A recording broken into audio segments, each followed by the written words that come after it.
106.7 WJFK. Ron Bennington, Fez Watley with you. Time to look into the war room, Fezzy, and see what we got today. All right, talking about the war room, the war on terrorism, Khalid Sheikh Mohammed, they continue to grill him, Ronnie. Mm-hmm. They're trying to get information. They say some of the information that they're getting from him, they're calling it a gold mine.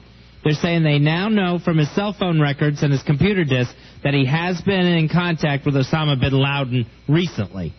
All right, so we do know that because it says bin Laden on the other on his phone bill. I don't know. Now, I wonder how much of this stuff that they're saying is true or just putting out there to get the other spies running. Yeah, to get them going in a direction where they don't want to be going. Whatever.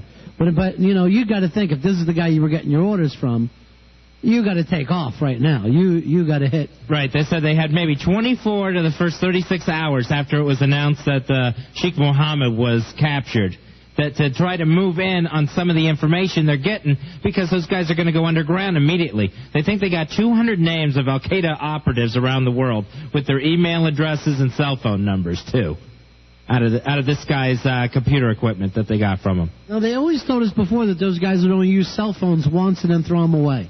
Right, we heard all this stuff, you know, like they thought that Osama bin Laden is in some mountain remote bunker. Yeah. You know, and according to the stuff they say they're finding out from Khalid Sheikh Mohammed, that bin Laden has actually been spending time in a city somewhere. Now, why, if they really did this, got this within the last 48 hours, would they just come out and announce what he said so far? Well, he just now broke and said that his sister was part of it. I mean, none of this, I'm not believing them, Fez. I'm not believing the information they're giving out. And Sheikh Mohammed, he wasn't caught in any sort of bunker or Tora Bora cave. Mm-hmm. You know, he was in a normal house. He was pretty much right out in the open as far as, you know, they talk about these al-Qaeda guys going underground. Yeah, he was just living in a regular house. Right. So if the information is true about bin Laden, and he has been spending time in the city, the CIA and FBI say that he's probably altered his appearance to get around the city where the big holy beard is gone, and he's probably wearing business suits instead of those big robes. I'm not falling for it for a second. This is just, it literally sounds like it's coming out of the Star. It sounds like crazy news. And I don't know why they would suddenly decide to start telling us this. It doesn't make sense. Within 48 hours, they haven't gotten all the information. I guess they must be just saying this stuff to make his people freak out and go, oh, my God, he's spilling guts. Right. You know, they could give out information, leak information like that to make everyone go, oh, my gosh, they really are onto us. But why? And make them nervous. But why bother us with it? Why bother us normal people by making us think this is real?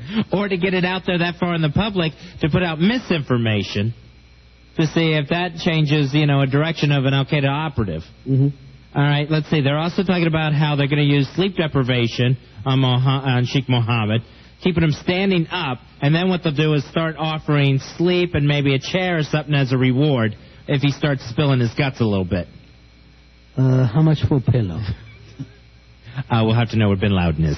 You know what? And again, do we know that, or they got a cattle prod on his balls? Why make the guy stand in the corner when you can get the same information much quicker with a cattle prod on the balls? So they said one of the bargaining tools is that last year, Mohammed's sons, his 7-year-old and 9-year-old sons, were captured in a raid last year, and that they're going to be killed in front of him. And they may get their freedom if he cooperates. Wait a minute. We've captured these kids and they're in jail? I had no idea. I would love to know where these kids are at. What do you mean we were holding the 7-year-old and he may get his freedom? Yeah, they were captured. Where are we getting this information from? Is this coming out of the paper? Or? Yeah, I got this out of the paper. Do any of these reporters ever ask questions? All right, here's the sentence, and I can't pronounce these names too well. All right, the boys were taken in the same raid last September in Karachi that netted Banal Sheib, as well as other members of his family in Kuwait and Pakistan. So I don't know where we have the 7-year-old and 9-year-old, and are we keeping them up as well? Because they'll just like it. That's where your dad is. No! All right, now moving on with the war in Iraq, the pending war. Now, this Friday, Hans Blix has to give his latest briefing to the Security Council. So his latest information on what Iraq is doing with their weapons of mass destruction, I guess destroying those missiles that they started on last weekend. I think they did 2 more today. And when's the vote? Now, I know the U.S. and Britain, with the new resolution they're putting together, they want to push for a vote next week. I thought I had heard next Wednesday. Now, if we hit that vote, then we're in, right? Yeah, because if Bush and Great Britain, if Bush and Blair get their 9 votes on their resolution, then they can use UN force. I believe that's right. And what about a veto? And if it gets vetoed, I think that's when President Bush is going to go ahead and say, I don't have it, I'm going in anyway. I don't think it's going to matter with this resolution to Bush. One way or the other. But the fact that, but with the veto, everybody's out, or just, how does that work? With the veto, let's see, there's 5 countries that can veto. U.S., Great Britain, France, Russia, or China. I think if any of the 5 veto, the whole resolution is gone. It's done. It doesn't even matter about what President Bush has to get is 9 out of 15 votes and no vetoes. Now, suppose that we don't pay attention to the veto. Does that mean that just weakens our veto vote in every UN in the future? Every UN vote. Does that weaken us? It definitely weakens the veto, yes. I mean, not so much weakens the veto, but our ability to say, hey, Russia, hey, China, you're all part of this. It basically takes away our power. Because if Russia wants to do something and we veto it, why should they pay attention? Why should they pay attention? And, most people, Saddam was doing a thing today where he says, hey, what the United States wants to do is make slaves out of Arabs. Why wouldn't you believe that if you were a little Arab kid, if you had nothing else to go on? That would definitely make you nervous. Yeah. So they say China will most likely not use their veto. Well, the U.S. and the Great Britain isn't. So China's not going to use their veto.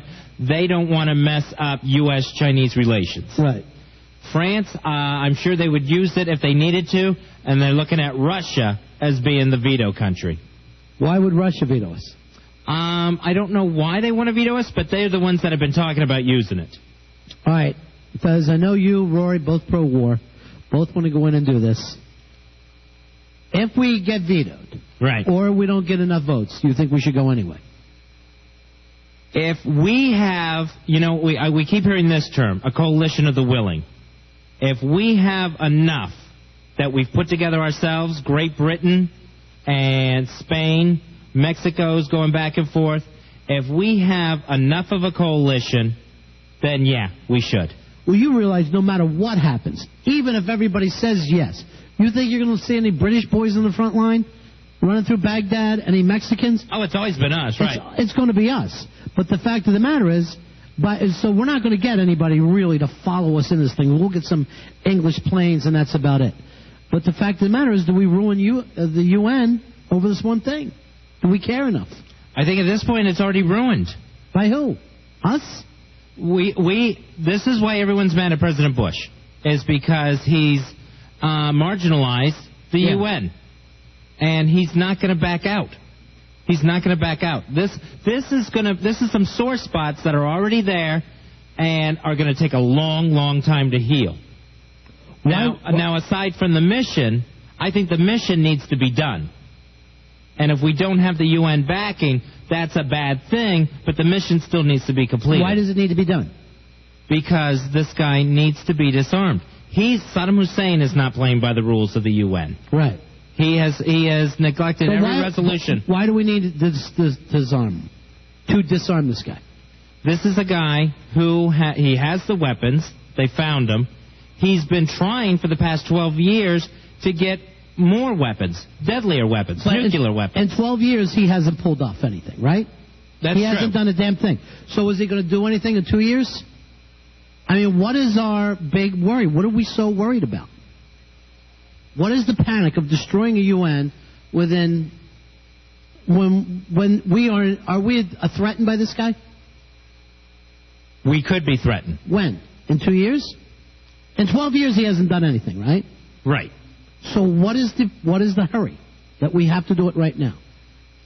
The hurry is now. I'm not saying that we should be in a hurry, but here's the thing: we've put ourselves in a hurry. We didn't put ourselves. You and I didn't. I mean, the country did. The president did. Thank you. The president. Yes. Now, but the thing is, why worry about it? Why not just say, whatever you're doing, man, you got to slow it down so we get this UN? The only reason we're doing this is to be what? Safer? Yes. How is this making us safer? How's it making us safer to not only ruin what we're doing with the UN, but to make these Arabs see this as we're crazy people over here in the United States? We are literally playing into the hands of what the terrorists say about us. All right. Besides our own safety, there's the people of Iraq, too. So we're doing this for the general people of Iraq that we care about. And yet, if you take the phone calls on this show, we hate Arabs over here. We a little while ago, if you ask people, what should we do? They want to turn it into glass. That's true. Everyone wanted a nuke. So why? So if you know and I know, if we're talking about the people of Iraq, we're lying. We are lying if that's why we say we're going. But he's a dictator who's bent on our destruction. He's not going to get any better, so why wait? Because we can pull the whole world together, okay? The whole world, and make it safer for people in the United States. But without feeding the terrorist mantra of the United States just rolls into places and does whatever they want no matter what anybody says. But if we wait 2 years and we do that again, aren't those same arguments all going to come back up? Maybe they will. Maybe they will, but there is no hurry. Everyone knows there's no hurry. And the fact that this guy's bent on our destruction, he can't even run northern Iraq, his own country. He doesn't go cruising through northern Iraq. He doesn't control it. He can't get outside of Baghdad. It's like we're talking about a gang leader over there. We probably got more problems with the guy in North Korea than everyone else. When are you going in, Rory? When's your day? I'm not sure, but my problem is if I decided to join, I'm not going to be able to see this war probably. It'll probably take too long for my training and stuff to get it right in You'll there. be in North Korea. That's possible. That's definitely possible. That's going to be the big one. That's the one we're all looking forward to. I could definitely see that. And that one's getting nuttier by the day. Now, what did this ham and egger have to say about us? The North Korean guy, Chil Chong Chang or whatever his name is, Kim Fong, or I can't think of his name. And by the way, I think Martin Sheen said that we ought to cut this guy's head off and bowl with it. He literally. The Korean guy? Yeah, I know. He didn't say that. I was going to say, wow, Martin. Martin Sheen never said that. But this guy is really scary. He's frightening, and he's getting nuttier by the day. And the other day, he threatened nuclear disaster throughout all of Asia and the world. Yeah. North and South Korea. He goes, you step up on me, and nuclear bombs are going to start going off. And he's already got them, right? He's got nuke. How do we get to the point where we let him have nukes and we don't let Saddam? For some reason, this is what I don't understand. I don't know how he got to that place in the first place. But from what I understand about North Korea, we have never even tried to talk to North Korea. Since the Korean War, right? Right. We've left them on their own. Exactly. So now they've gotten in that position. Right. And so when we talk about like the UN and diplomatic stuff, apparently with North Korea, we haven't even tried the basic of negotiation or diplomatic stuff yet. And same thing with like North Vietnam or Vietnam. Right. We don't even fool around with them either. I don't know what it is about us. We pick some people and go, we'll have nothing to do with them. We act like they don't exist. I know. It's like, I always laugh when it's like we don't recognize China. Those days, how can you not recognize the most populous nation on the planet? I don't see you. You know, you can say you disagree. You know what? It's like people in your family fight, and they act like they don't know each other at the wedding. Right. And they sit with their backs to each other. Well, that's us with China. Although now we're starting to talk nice. So now the thing with North Korea is there's supposed to be multi-level, I don't know if it's negotiations, let's say discussions, where it's like, we'll talk to this country, who'll talk to that country, who'll talk to another country, who will talk to Korea for us. It's this Korea thing. It ain't going to be handled that way, I don't think. I mean, you know how they say some people, that's a madman? This son of a bitch seems like a madman. And maybe he feels like, hey, my back's against the wall. This is the only thing I could do to get people off me. But I wonder why we even let him get to the point where they could do this. Yeah, he came on strong and, I guess to us, out of nowhere. Yeah. Now, we know they chased one of our spy planes out the other day. And it's always funny that, we're like, hey, how could they chase our spy plane? Could you imagine if a North Korean plane was flying close to our coast? Right, yeah, one of our surveillance planes, 2 Korean MiGs, actually locked on and didn't fire on one of our surveillance planes. It could have fired, but just didn't, right? Right, exactly. Yep, and that was in international airspace, is what we're saying. So I always take that with a grain of salt too. In some ways, I think that's somewhat of an act of war because it's there's rules of engagement, and they were engaging on one of our planes. Right, but we were in their airspace. Are you sure we were definitely over there? Okay, it was all our right. spy plane. Okay, see, I thought we were off the coast there, just not really in their area, and we were going into it. No, the whole thing could have been an act of war. Right. It definitely could have been. This guy in North Korea, is antsy, and he looks like he's itching to try out one of his bombs. He's itching for a bitchin', this guy. He is itching for a bitchin'.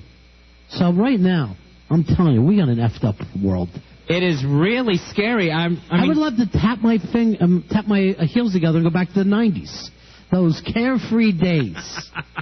It actually feels like when like it must have been in the missiles of October.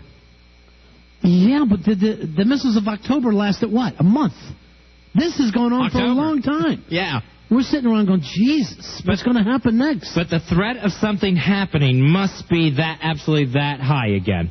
The feeling that you could be, something could happen to you. Well, but that's the thing since 9/11, when it actually did happen, unlike the missiles of October.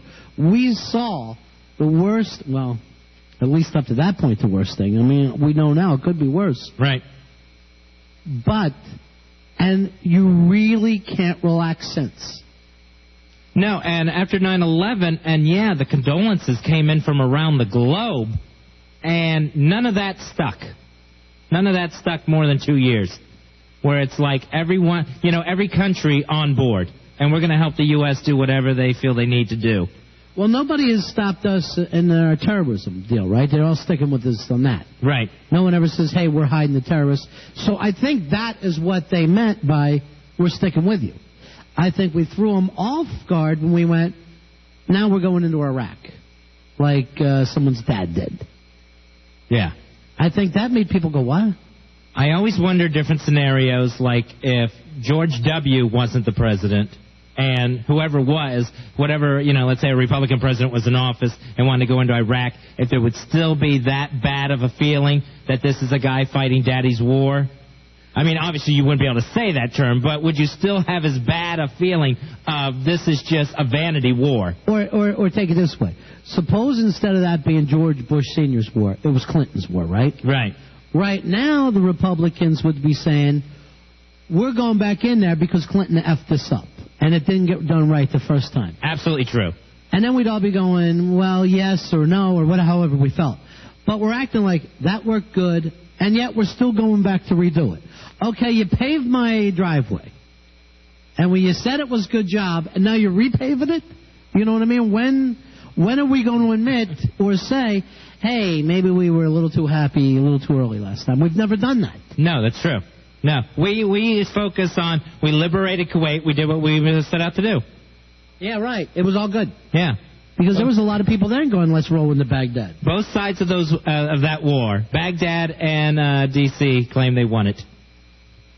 866-277-4969. Ron and Fez Show.